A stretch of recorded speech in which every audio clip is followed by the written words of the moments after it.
Ibu kota Jakarta baru saja merayakan ulang tahunnya yang ke-488. Seiring dengan itu, Badan Pusat Statistik BPS Provinsi DKI Jakarta telah merilis hasil survei untuk menghitung tingkat kebahagiaan warga DKI Jakarta. Hasil survei ini tertuang dalam Indeks Kebahagiaan DKI Jakarta dihitung dengan skala 0 sampai 100. Hasilnya, Indeks Kebahagiaan untuk DKI Jakarta adalah 69,21 poin. Kepala Bidang Statistik Sosial BPS DKI Jakarta, Sri Santo Budi mengatakan, semakin mendekati poin 100, tingkat kebahagiaan pun semakin tinggi atau semakin bahagia. Sebaliknya, semakin rendah indeks kebahagiaan, warga nilai semakin tidak bahagia. Untuk mengukur indeks kebahagiaan ini, BPS DKI Jakarta melakukan survei dengan mewawancarai 1.139 keluarga. Aspek kebahagiaan tersebut tidak dihitung dari jumlah materi, tetapi dari tingkat kepuasan warga terhadap 10 komponen kehidupan, termasuk keadaan lingkungan dan kondisi keamanan. Jika diurut dengan data Indeks Kebahagiaan Nasional, Jakarta menduduki urutan ke-14 sebagai wilayah paling bahagia. Urutan pertama tingkat nasional sebagai provinsi dengan warga paling bahagia ditempati oleh Kepulauan Riau, diikuti Maluku dan Kalimantan Timur. Dari sisi prestasi, Ibu kota Jakarta terpental keluar dari 10 besar sebagai kota terbahagia di Indonesia. Ada masalah apa dengan ibu kota sehingga warganya kurang bahagia di usia Jakarta yang ke-488? Jakarta tidak termasuk dalam 10 besar peringkat kota-kota dengan indeks kebahagiaan yang tertinggi.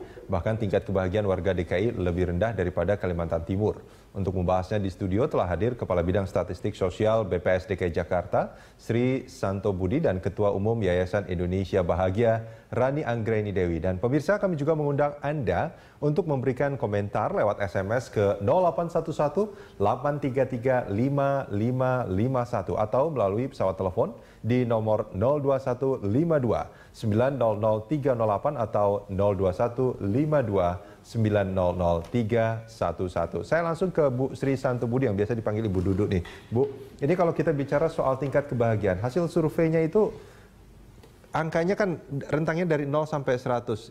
Jakarta berada di 69,2. Ya. Nah, itu artinya apa? Apakah bisa dikatakan bahwa warga Jakarta itu cukup bahagia atau bagaimana?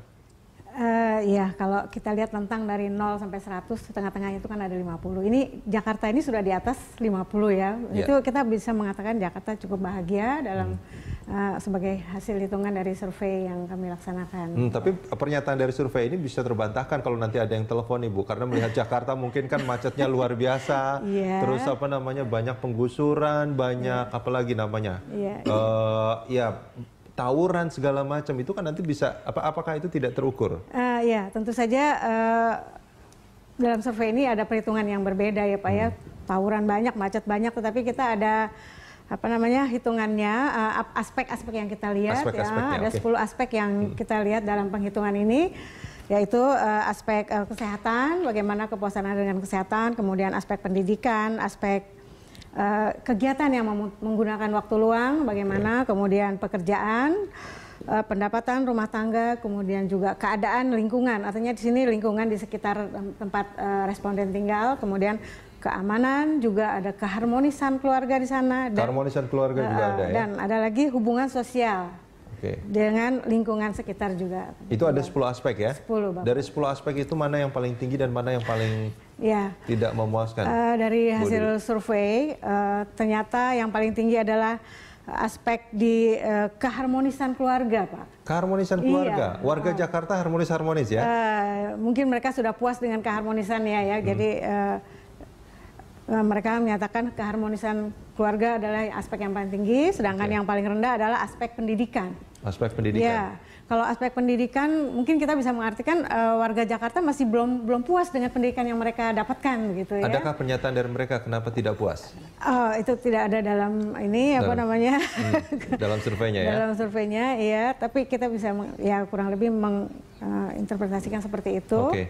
Karena rata-ratanya gimana? Kalau di DKI Jakarta secara umum itu pendidikan berpendidikan tamat SLTA secara umum. Paling tinggi persentasenya pendidikan SLTA ya. Tapi banyak juga yang berpendidikan di bawah itu. Masih ada yang pendidikan di bawah itu. Ini kalau kita bicara masih ada itu artinya sedikit atau banyak, Bu Dudu? Kalau secara persentase ya, kalau rata-rata tadi saya sampaikan ya sedikit, Pak. Sedikit ya, tidak terlalu banyak ya. Tidak terlalu banyak. Oke, pendidikan menjadi penyokong ketidakpuasan warga Jakarta. Bisa dikatakan seperti itu. Itu angkanya sampai berapa, Bu? Pendidikan itu 62,72. 62,72. Paling tinggi tadi keharmonisan keluarga 77,77. 77,77. Ini menarik sekali kalau kita bicara soal keharmonisan keluarga. Ini ada Bu Rani dari Yayasan Indonesia Bahagia.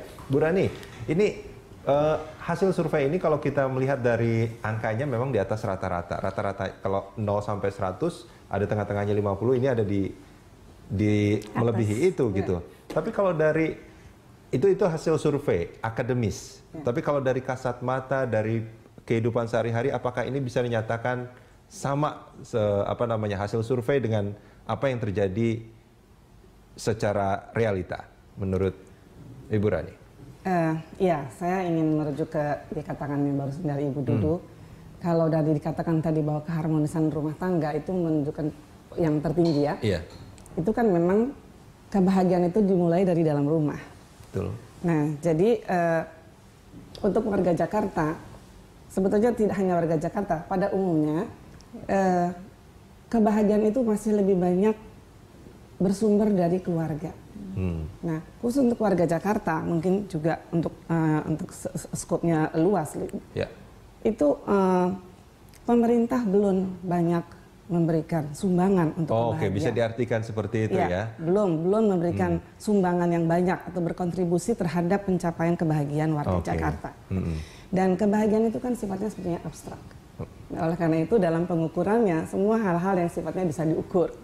Nah, orang seringkali menganggap kebahagiaan itu diidentikan dengan pencapaian atau kesuksesan materi. Ya, misalnya punya mobil satu, udah punya mobil satu, harus punya mobil 2, 3 dan selanjutnya. Nah, tetapi itu kan hanya sementara. Nah, kalau saya lihat dari kacamata psikologi positif, ya, karena kebahagiaan itu adalah sebenarnya menjadi kajian dari psikologi positif. Nah, kebahagiaan itu akan timbul pada seseorang ketika dia memiliki emosi-emosi positif. Emosi-emosi positif. Emosi-emosi positif. Dan kemudian juga dia membina emosi positif itu atau merawat emosi positif itu untuk ke depan, untuk masa depannya. Nah, apa emosi positif yang paling mendasar pada seseorang untuk bisa menimbulkan satu atau menghasilkan satu kebahagiaan? Yaitu ketika seseorang memiliki perasaan aman, perasaan damai, kemudian perasaan dicintai, perasaan bernilai, dan berharga atau dihargai. Nah, Bu Rani, ini kalau kita bicara soal kebahagiaan ini, Ibu sering menerima konseling keluarga juga? Iya, khusus terutama suami istri, pasangan suami istri. Pasangan suami istri. Dan nampaknya orang yang banyak konseling tentang hubungan suami istri itu banyaknya di Jakarta mungkin. Bisa nggak dikatakan seperti itu? Iya, untuk sementara ini, secara tatap mata ya, tatap muka ya. Tapi sebetulnya saya juga banyak menerima konseling dari luar kota. Tapi karena aksesnya tidak mungkin untuk datang ke Jakarta, maka mereka melakukan email atau SMS atau itu. Walaupun sebetulnya itu tidak memasuki kriteria konseling sebetulnya. Boleh nggak kalau saya katakan sebetulnya salah satu penyebab kebahagiaan warga Jakarta itu karena banyaknya konselor tadi mungkin. Ya karena banyak mungkin. Saya yang untung dong ya. Artinya banyak warga Jakarta yang sebetulnya mungkin dia bermasalah di dalam keluarga, tapi menurut hasil survei keharmonisan keluarga itu menjadi salah satu yang tinggi nilainya. Oleh karena itu keluarga itu punya peran yang sangat tinggi untuk mempersiapkan manusia-manusia yang bahagia ini. Oleh itu kenapa saya senang lebih mulai dari dalam rumah. Karena lingkungan kebahagiaan itu dimulai dari unit yang terkecil, itu bahagia, kemudian unit terkecil ya, dari keluarga, kemudian keluarga batih istilahnya ya, jadi keluarga nuklir, kemudian keluarga yang lebih besar, nenek, kakek, om, tante, kemudian pada tetangga, kelurahan, RT, RW, kecamatan, dan itu akan berpengaruh lebih luas lagi. Kalau di keluarga dia sudah bahagia, dia akan berpengaruh kepada lingkungan sekitar. Kita akan lanjutkan ini di segmen berikut nanti, Bu Dudu. Terima kasih.